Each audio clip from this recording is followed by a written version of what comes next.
So last night I had a major breakthrough in terms of my theory about middle way, so I thought I might share it with you. So before I just had this bottom part, what I call potential hill, in red. So the idea is that the middle way is like going uphill, so it's easy to go to one extreme or another. So on the right there, you've got annihilationism or hedonism, the pleasure principles. So it's like you just go for pleasure for yourself, look after yourself. So that's easy to just fall into that.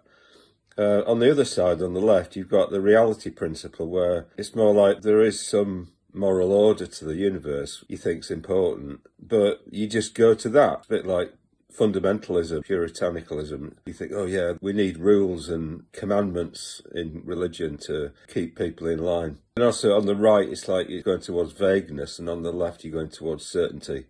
So you're absolute about all that morality and everything. So in the middle, you've got a combination of the moral plus the human.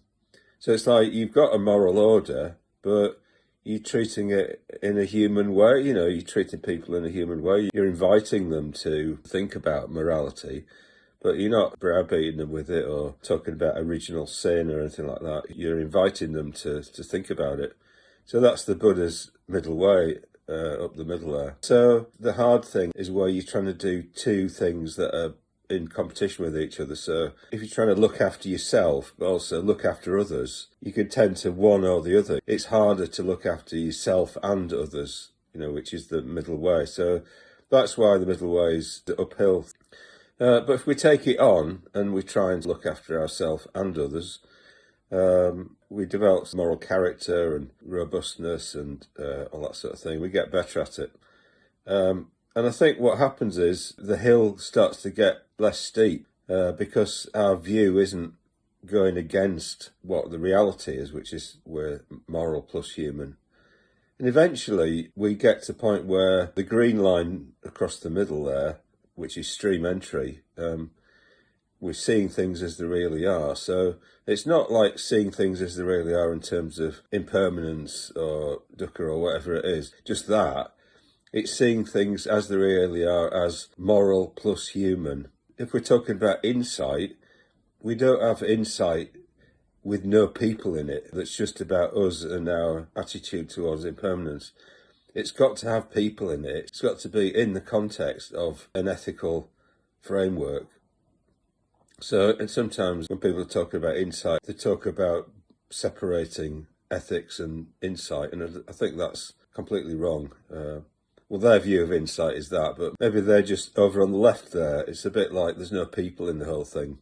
So if we see things as really are, so we see how things are impermanent, but we also see how ethics is really needed to bring about human flourishing, then the line flattens out to just a line.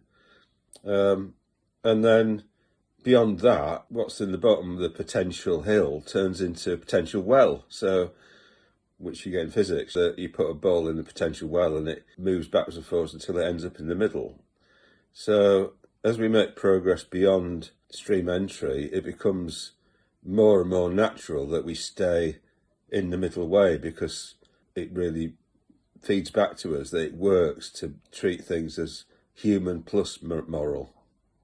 So we always include people in our consideration. As wise people, we're very sensitive to how other people are getting on. Sages interested in the world. And in a way, maybe as we go higher up in the top half there, beyond stream entry, it's almost like the potential well gets deeper and deeper, because it's easier to stay in the middle, because our insight goes deeper and deeper into our psyche. So enlightenment, it's just infinitely steep, and the ball is always in the middle.